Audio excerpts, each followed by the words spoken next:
kuko icyo nkeneye ni ubufasha kandi bajya bavuga ngo ushaka gukira indwara arayirata. yego rwose. Icyo nkeneye ni ubufasha, icyo nkeneye ni uko umutima wanjye nakumva utuje. Mu mabyiruka yanjye nakuze nkunda gusoma ubuzima bw'abatagatifu cyane. yego. harimo ubwa Tereza w'umwana Yezu, ubwa Marita Robe uriya washinze abavuye do Charite, yego. ndetse na mutagatifu wanjye Claire na Francisco basize nzi ku buzima nakunze kubusoma cyane. Binyereka ko umuntu Imana ishaka gukoresha cyangwa se yashizeho ikimenyetso imukura mu buzima bw'umudabagiro ikamujyana mu buzima abisi tubona nk'umusaraba ndetse n'ibigeragezo. Gusa nanjye byangezeho kubyakira numva birananiye pe, niba si nta zindi nzira Imana yari gukoresha itabinyujije muri iki ngiki, cyangwa se rimwe na rimwe ntabwo mbibona ko ari nk'ibigeragezo cyangwa se inzira y'Imana ishaka, ubwo nkabibona nk'ibihano, nkaba navuga ati ni ibihano Imana yampaye, cyangwa se bimwe biriho kuri ubu umuntu akavuga ati ntabwo n'iby'iwacu hari binkurikirana, mbese umuntu nkahera mu rugo rungabangaba.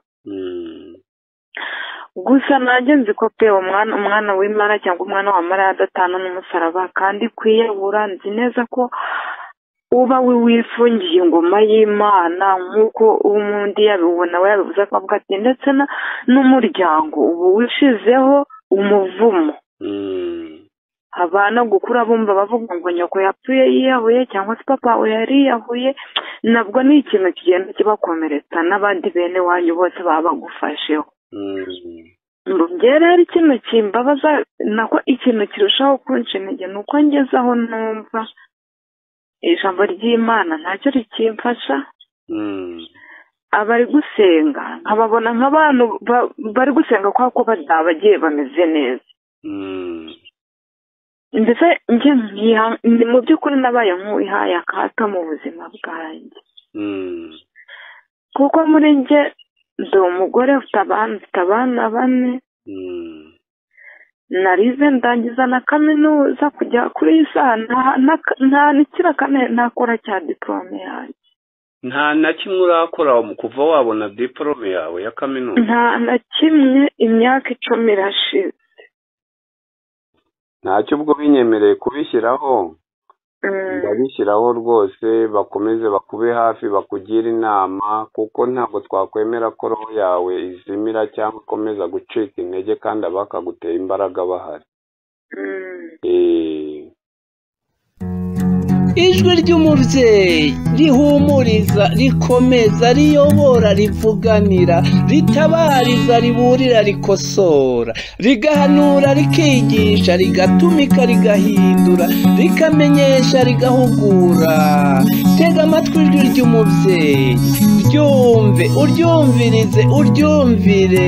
Riragira riti nimuhinduke mwemere inkuru nziza ya Yezu Kristu. Westeza kuzwe iteka ryose. Amakuru ni meza. muri bande tuvugana? ni Marikere mu Ruhengeri, wakwandikiye kuri WhatsApp. Marie, umeze ute Marikere? Ndaho gake gake. Ni ukuri komeza ihangane, tukomeze tugusabire, tugusengere. Urumva si byo kwiyahura bikikurimo? oya, kwiyahura ntabwo bindimo, ubwo kwiyakira nyine nibyo mba numva byananiye. Oya, bizaza gahoro gahoro. Buriya ni ukuvuga ngo urabona message wanyandikiye ni message ndende ikubiyemo byinshi n'amakuru menshi. Byatumye rero ntekereza, hari undi muvandimwe nawe wampamagaye w'i Kabgayi, hari undi w'i Burundi muri diocese ya Bubanza wampamagaye, mwese mumbwira ibimeze kimwe. Bituma rero nkora njye na madamu twakoze iriya ndirimbo yitwa Kwiyahura, sinzi niba warayumvise. narayumvise. wumvise inama twashyizemo tugira abandi kenshi niyerekezaho iyo ndi gutanga ubutumwa mba mbutanga nanjye bundeba. nk'abantu ibyo ari byo byose hari abo byagira icyo bifasha bakaba bakumva ko icyizere bakigaruriye Imana yabaremye ikabaha ingabire y'ubuzima. ni muri ubwo buryo rero twayikoze. noneho nsaba n'abavandimwe bayumva kumfasha kugira inama bamwe bageze kuri urwo rwego rwo kumva ko biyanze banze ubuzima ndetse bakaba bahitamo n'inzira yo kwiyahura. bari benshi rero bampaye ibisubizo bitandukanye. sinzi niba wenda wampa akanya nkakunyuriramo noneho naza kurangiza ukambwira icyo ukuyemo. nta kibazo, ndumva ntiteguye mfite umwanya.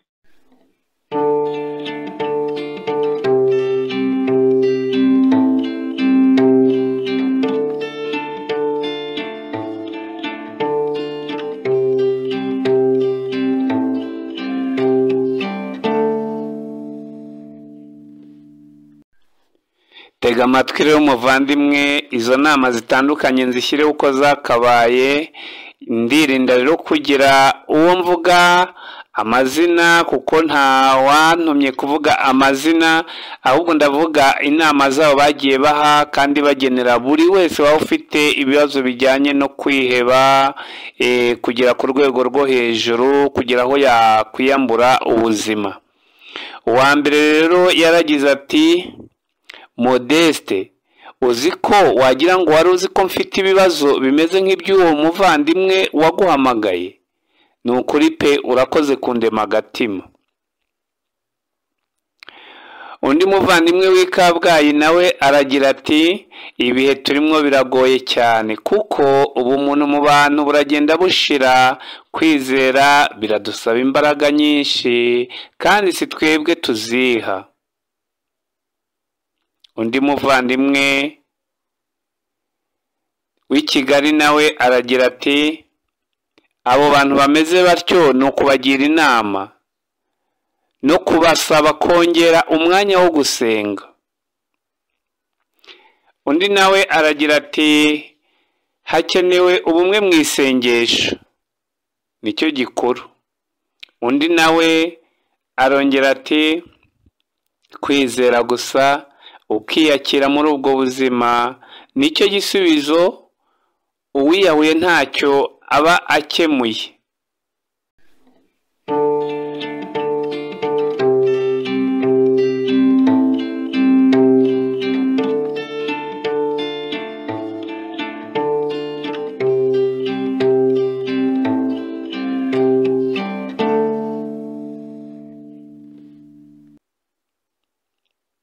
undi muvandimwe w'i Kigali nawe arongera ati, Yezu yaravuze ngo, yemwe abarushye n'abaremerewe, mwese munture imitwaro yanyu, jyewe nzabaruhura.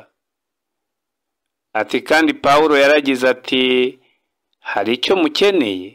ati mukimenyesha Imana muyisenga muyisingiza. mwarasenze se mubura iki koko? ngo kuki musaba se kibi ubufasha adafite? tugomba kuyitegeka mu izina rya Yezu. arakomeza ati, abashaka kwiyahura, Modeste, babwire basange Faustin mu Busanza. iyo se kibi ishaka kuboreka mu nyenga, ayo mashitani yirukane mu izina rya Yezu, ngo babohoke kandi basingize Yezu. ati babwire ngo imibiri yanyu ni ingoro ya Nyagasani, ngo niba mwarabatijwe muri ingingo za Kristo, ngo nimumbaze niba muzi ko umwana wa Bikira Mariya, ngo nimbaze abo bantu bampamagaye bambwira ibibazo bafite, niba bazi ko umwana wa Bikira Mariya adatana n'umusaraba, adatana n'umubabaro. haje abandi bavandimwe babiri baravuga bati, mudusabire. bari mu bitaro, umwe ari ku Kacyiru undi ari mu Kibitoki muri diyoseze ya Bubanza, ati mudusabire natwe ntabwo tugorohewe, dukeneye imbaraga z'amasengesho.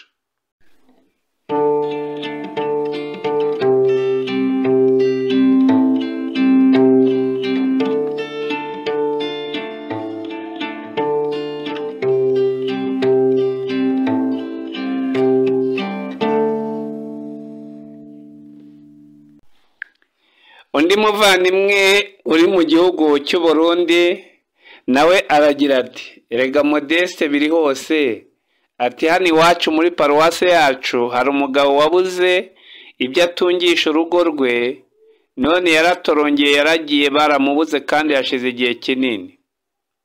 Ati kandi hari n'undi yabuze icyo yishyura amadeni ahita yiyahura, ndetse asiga yanditse urupapuro rw'impamvu itumye yiyahura. Undi muvandimwe wo ku Nyundo nawe ati abo bariho pe, bariho ku bwinshi hirya no hino, ariko iyo bagize amahirwe bakabona ubatega amatwi akababwira ko Imana niyo bayangayo ikomeza kubakunda, bagenda babona icyanga cy'ubuzima. Bati rero dupfukame tubasabire. Haje rero undi muvandimwe nanone aravuga ati nuko tutabyumva neza ngo dusobanukirwe n'impamvu Bikira Mariya yavuze ati umwana we ntatana n'imibabaro, ngo ububabare ni zahabu y'agaciro gakomeye, ngo nuko kuyishongesha bibabaza, kandi tutabyumva ngo tubisobanukirwe. Hagaruka undi muvandimwe wo ku Nyundo nanone ati nanjye byambayeho pe, byambayeho mbitewe n'abantu bangeragezaga bikomeye, ngo kugira ngo nkire byansabye kubabarira abo bose bangiriraga nabi, ngo ikindi nakoze ni uguhabwa penetensiya nkicuza ibyaha byanjye byose kandi nkabibabarirwa. Icya gatatu ngo ni uguhora nsenga ninginga ngo Imana inkize mu izina rya Yezu, ngo nawe ubabaye ngo byose biture Yezu, wowe ugeze kure umwereke, umwemerere, ukingure yinjire mu buzima bwawe azagufasha. Undi muvandimwe arongera ati kwiyahura mu by'ukuri ni amahano, ni ukwifungira ingoma y'ubugingo buhoraho.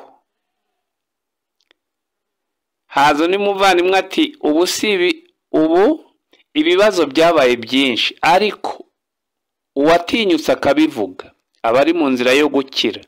By'akarusho iyo abonye abaganga b'inzobere, ati kandi ikindi Yezu na Bikira Mariya bakabimufashamo akabisunga. Hari undi mubyeyi w'i Kigali nawe wagize ati kwiyahura ni bibi cyane, ni ukwiciraho iteka utazi n'iyo ugiye ugasiga n'umuvumo mu muryango.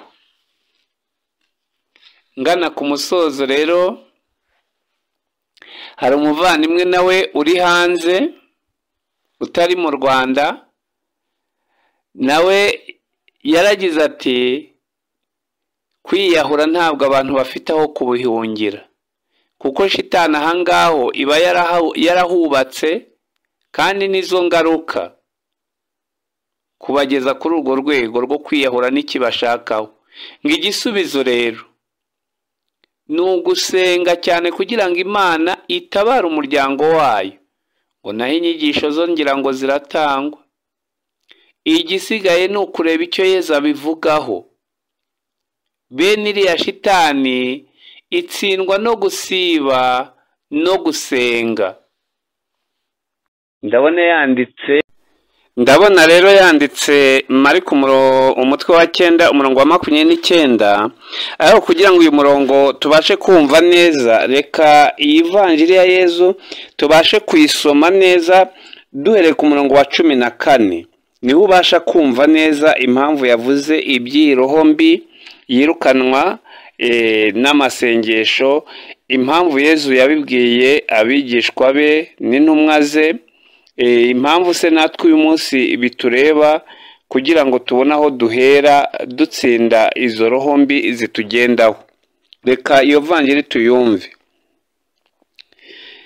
Igihe rero bazaga basanga abigishwa be, babona ikivunge cy'abantu kibakikije n'abigishamategeko bajyaga impaka nabo.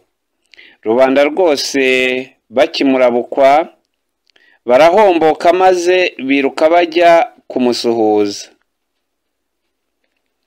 Arababaza ati, icyo mujyaho impaka nabo ni iki? Umwe muri rubanda aramusubiza ati, mwigisha, nakuzaniye umwana wanjye wahanzweho na roho mbi y'ikiragi.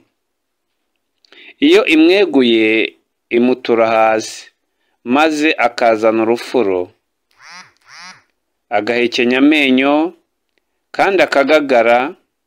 Nasabye abigishwa bawe kuyirukana ntibabishobora. Arababwira ati, yemwe bantu b'iki gihe mutemera, nzabana namwe kugeza ryari? Nzabiyumanganya mpereze hehe? Nimunzanire uwo mwana. Baramumuzanira. Roho mbi ikibona Yezu icugusa umwana cyane, yikubita hasi, arigaragura, azana urufuro. Yezu abaza se ati, hashize igihe kingana iki agirwa atya? Se aramusubiza ati, kuva mu bwana bwe.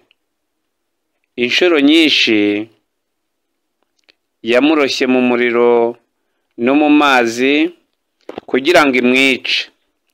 Ariko niba hari icyo ushobora, tubabarire udutabare. Yezu aramubwira ati, ngo niba hari icyo nshobora?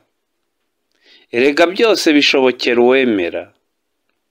Ako kanya se w'umwana arangurura ijwi ati, ndemera. Ariko komeza ukwemera kwanjye guke. Yezu abonye abantu baza banigana, akabukira roho mbi avuga ati, wowe roho mbi, umubuza kuvuga no kumva, ndagutegetse, va muri uwo mwana, kandi ntukamugarukemo ukundi. Roho mbi ivuza induru, icugusa umwana cyane, imusohokamo. Nuko uwo mwana amera nk'uwapfuye, ndetse bituma abantu benshi bavuga ngo yapfuye. Naho Yezu amaze kumufata ukuboko aramuhagurutsa, umwana arahagarara. Yezu yinjiye mu nzu, abigishwa baramubaza, abigishwa bamubariza ahiherereye bati, kuki twebwe tutashoboye kuyirukana? Arabasubiza ati, buriya bwoko bwa roho mbi nta kindi gishobora kubwirukana usibye isengesho. Ngaya magambo yo mu ivanjiri ntagatifu. Uragasingizwa Kristo.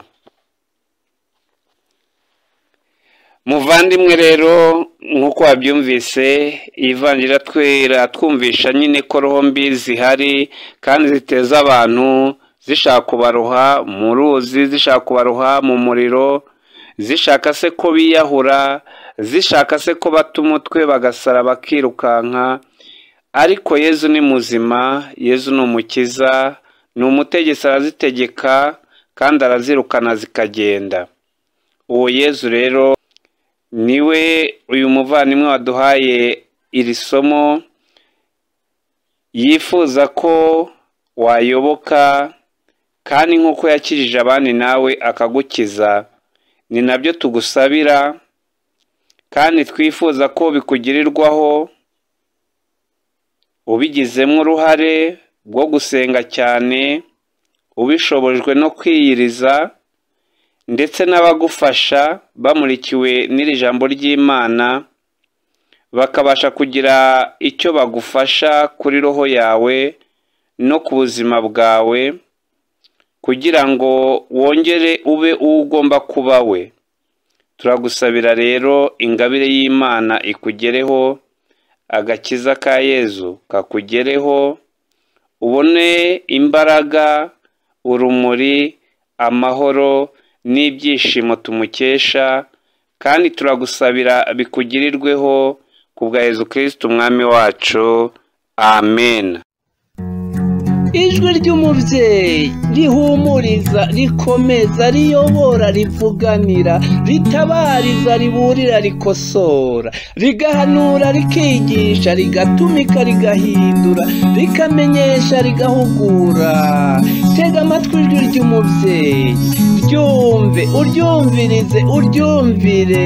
Riragira riti: nimuhinduke mwemere inkuru nziza ya Yezu Kristo. Umva rero, yego, none rero muvandimwe Marie Claire, izo ni zimwe mu nama abavandimwe batugiriye, wenda ziracyakomeza kuko bose ntibaramara no kuyumva. Hari abavuze bati tuzagusubiza ejo, abandi bati tuzabyandika inama zacu tuzikoherereze uzishyikiriza abo bantu bagusaba isengesho muri ubwo buryo, ariko byibura bike muri byo hari ibyo wumvisemo. Mu byo bavuze Marie Claire hari icyo ukuyemo? yego. Mu byo bavuze ikigufashije ni ikihe wumvise wakora muri ubu buzima ubayemo? Icya mbere, yego, hari uwavuzemo ati umwana wa Mariya ntabwo atana n'imibabaro cyangwa se umusaraba. yego, nibyo koko, kandi nanjye rimwe na rimwe ndabyumva nkanabiha n'agaciro, kuko mu mabyiruka yanjye nakuze nkunda gusoma ubuzima bw'abatagatifu cyane. yego, harimo ubwa Tereza w'umwana Yezu, ubwa Marita Robe uriya washinze abavuye do Charite, yego, ndetse na mutagatifu wanjye Claire na Francisco basize nzi ubuzima nakunze kubusoma cyane. Binyereka ko umuntu Imana ishaka gukoresha cyangwa se yashizeho ikimenyetso imukura mu buzima bw'umudabagiro ikamujyana mu buzima abisi tubona nk'umusaraba ndetse n'ibigeragezo. Gusa nanjye byangezeho kubyakira numva birananiye pe, ndibaza si nta zindi nzira Imana yari gukoresha itabinyujije muri iki ngiki, cyangwa se rimwe na rimwe ntabwo mbibona ko ari nk'ibigeragezo cyangwa se inzira y'Imana ishaka, ubwo nkabibona nk'ibihano, nkaba navuga ati ni ibihano Imana yampaye, cyangwa se bimwe biriho kuri ubu umuntu akavuga ati ntabwo n'iby'iwacu hari binkurikirana, mbese umuntu nkahera mu rugo rungabangaba. Gusa nanjye nzi ko pe umwana w'Imana cyangwa umwana wa Mariya adatana n'umusaraba, kandi kwiyahura nzi neza ko uba wifungiye ingoma y'Imana nk'uko umundi yabibona we yabivuze, akavuga ati ndetse n'umuryango ubu wishizeho umuvumo. Abana gukura bumva bavuga ngo nyoko yapfuye yiyahuye cyangwa se papa we yari yiyahuye, nabwo ni ikintu kigenda kibakomeretsa n'abandi bene wanyu bose baba bagufasheho. Ngera hari ikintu kimbabaza, nako ikintu kirushaho kunca intege ni uko ngeze aho numva ijambo ry'Imana ntacyo rikimfasha. Abari gusenga nkababona nk'abantu bari gusenga kwa ko bagiye bameze neza, ndetse njye mu by'ukuri nabaye nk'uwihaye akato mu buzima bwanjye, kuko muri njye ndi umugore ufite abana 4, narize ndangiza na kaminuza kujya kuri iyi saha nta nikira kane nakora cya diplome yanjye. Nta na kimwe urakora kuva wabona diplome yawe ya kaminuza? Nta na kimwe, imyaka 10 irashize. Yesu we, kandi umugabo wawe ntimubana nyine? umugabo wanjye nawe yararangije, nawe twararangizanyije kwiga. Niwe wari waragize amahirwe abonamo ikiraka, ariko ukuntu satani yamwibye nanjye ntabwo mbyumva. kandi noneho ikinambabaza kurushaho, mu buzima twabanye nabonaga ko ari ufite kwizera kundusha. none ubu se yarasaze burundu, bimeze bite? urumva ntabwo mubona nta makuru numva bambwira, ariko amakuru numva ko ari ugusara. kuko niba umuntu yarashoboraga kwambara izi saka batacyambara, aba mu mwenda umwe ukwezi kugashira ukundi kugataha. ubu ngubu aba hehe? ari muri Uganda. ari muri Uganda. amaze igihe kingana iki mutabana? umwaka urashize. atagera mu rugo aha ngaho uri? atagera mu rugo, atanampamagara basi nkambaza ati mumeze mute nanjye ndaho. ubwo nuko umwaka urashize, uretse amakuru mpabwa n'abandi, we nta makuru ye mfite yanyibwira. none ububayeho ni ukuvuga ngo n'abo bana ubarera nta kazi ufite kandi ufite diporome? ego ni ukubaho. ubwo mbonye ikiyede ni uko mbese ubwo akazi kose mpfa kumenya ngo karampa icyo kurya. gusa nanone icyo nshimira Imana gikomeza nko kunkomeza, ni uko ndiho ntarabura icyo nshirira abana ku mashiga. kandi noneho nkaba mbona ko hari ukuntu indinda nk'icyaha ukuntu. hari igihe mba mbona ko pe nanjye numva nihebye byarangiye ko nta handi ndashakira ubuzima, ariko nkakomeza kumva umutima umbwira ngo hoya komeza wihangane. nkibaza se ni ibihano by'Imana cyari ni ibyanakoze akaba ari ibihano, ni ibigeragezo se? nanone nkavuga se ko muri Bibiliya handitse ngo hariya Yesu avuga ngo musabe muzahabwa nimwizera. nk'uko umubyeyi wo kuri iyi si umwana atamusaba umugati ngo amuhe ibuye, cyangwa ngo amusabe ifi amuhe. ntabwo nakubesha ngezeho mvuga ati abantu basenga bafite niba Imana yumva, naho gusenga urimo gusaba ngo Mana iki wowe nkabona ko mbese nta Imana ibitakumva ariba yaraputaye simbi. mbese ni urwo rwego rwanjye mu by'ukuri, nuko naho mbese ngeze nkibaza se ubu none ko biri kugenda birarushaho kuba kubi, ndi kugenda niheba. ibibazo nabyo kugira ngo mbone hari ikiri kuva, ahubwo nkabona biri kwiyongera. amaherezo yanjye ntayahe mu by'ukuri. none se Marie, utekereza kunyandikira ukanyandikira mesaje ireshya kuriya irimo n'ibibazo bimeze kuriya, ukanambwira ko wumva hari igihe uba ugeze no kuri etape yo kuba wakwiyahura, njye Modeste wumvaga bundi wifuza ko ngufasha iki? njyewe mu by'ukuri numvaga mwama nk'inama se mu misengere nsenga gute kugira numve ngaruye icyizere, numve ko Imana itantaye, numve ko tukiri kumwe. yego. nicyo wifuzaga? yego. nanjye nahise mfata gahunda yo kuba nagusabira nagusengera.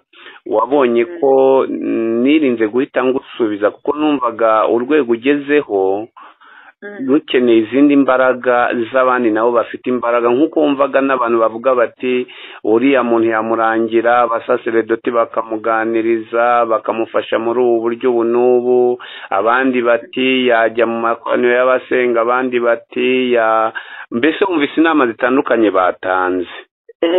noneho wowe ubwawe aba bantu harimo abasaseredoti, harimo abafurere baranagiye ngusomera, harimo abarayike bagenzi bacu. urumva wowe ubwawe wabisabira iki kano kanya? ni iki wabasaba ku bijyanye n'ubufasha wumva ukeneye? urumva wababwira iki mu by'ukuri kugira ngo wumve utekanye? ikintu basaba ni isengesho. none ni isengesho. ubwo wenda ikindi kintu nkeneye ni nk'umuntu wo kumva hafi wo hafi dushobora gufatanya gusenga. yego. cyangwa se n'ubundi buzima hakaba hari ukuntu dushobora kubusangira. yego. ariko kuko mbona neza ko mu bintu bimfasha ubwo iyo niriwe ndi bizi wenda nabone nk'akazi karangiza nimugoroba ntitekerejeho nkagera mu rugo naniwe ndagwa nk'igiti ku buryo nabona akanya ko kwitekerezaho. nibyo bimfasha. ntabwo kuvuga niriwe mu rugo. kuba nta n'akazi ufite ntacyo ukora nabyo birakubangamira. yego. hanyuma si ikindi Marie, ndakunda. nta muryango wa Gisiyo Katolika ubamo? nari umurejiyo. ubu ngubu bimeze bite? ubu ntabwo nkijyayo. wazashatse se uburyo wasubirayo, kuko kuba uri kumwe n'abavandimwe nabyo birafasha, mwungurana ibitekerezo bakakugira inama, mbese muri uko guhugira kuri gahunda z'Imana musenga mukora ibikorwa by'urukundo n'ibindi, bituma ziriya mbaraga za sekibi zitujyana mu bindi birangaza bigenda bigabanuka bikurwaho, cyangwa kwiheba wumva uri wenyine, kwigunga, ibyo nabyo bigenda bikurwaho mu izina rya Yezu. urumva ntacyo wabitekerezaho?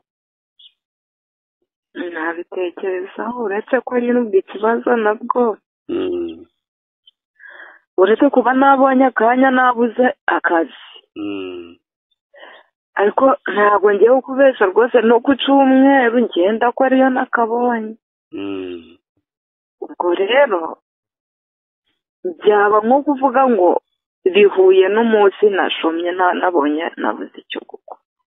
oya, reka dusenge Imana izaguha akazi gatuma uyubahisha, nawe ufata n'umwanya wo kumva ko ufite akanya ko kuganira n'Imana muri ya minsi yawe 6 nyine ukora akazi kawe, ariko umunsi wa Nyagasani utagatifuze mu kumwegera, no kwegera abayo, no kwita kuri roho yawe by'umwihariko. kuko ku munsi wa Nyagasani tubasha no kubona amafunguro ahagije akwiye yo gukiza roho zacu, kuko aratwegeza akatuganiriza, akatwiha, akaduha umugisha. ni byinshi tuharonkera, sibyo? none gusa rero ikindi nari ndi kwibaza, aba bantu bangiriye inama nakuye ko barimo abasaseredoti n'abandi batandukanye, sinzi niba utampa nimero yawe cyangwa wayibibwirira kugira ngo ababishoboye bakwegere babe banaguhamagara bakugira inama, cyangwa se niba ari n'ubundi bufasha baguha babuguhe, niba ari akazi bakurangira nako bakakurangire, kuko birumvikana ko bikeneye.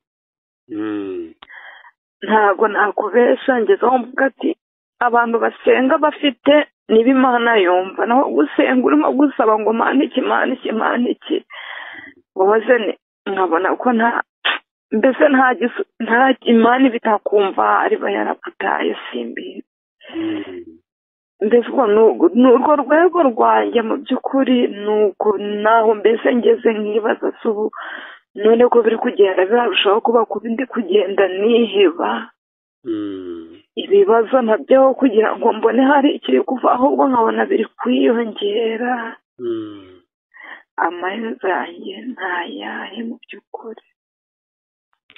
none se Marie, utekereza kunyandikira, ukanyandikira message ireshya kuriya irimo n'ibibazo bimeze kuriya, ukanambwira ko wumva hari igihe uba ugeze no kuri etape yo kuba wakwiyahura, njye Modeste wumvaga bundi wifuza ko ngufasha iki?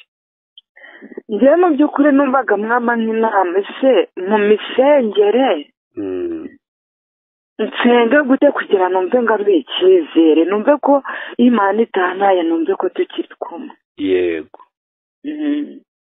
nicyo wifuzaga? yego. nanjye nahise mfata gahunda yo kuba nagusabira, nagusengera. wabonye ko nirinze guhita ngusubiza, kuko numvaga urwego ugezeho dukeneye izindi mbaraga z'abandi nabo bafite imbaraga, nk'uko wumvaga n'abantu bavuga bati uriya muntu yamurangira, abasaseredoti bakamuganiriza bakamufasha muri ubu buryo ubu n'ubu, abandi bati yajya mu makoraniro y'abasenga, abandi bati mbese wumvise inama zitandukanye batanze.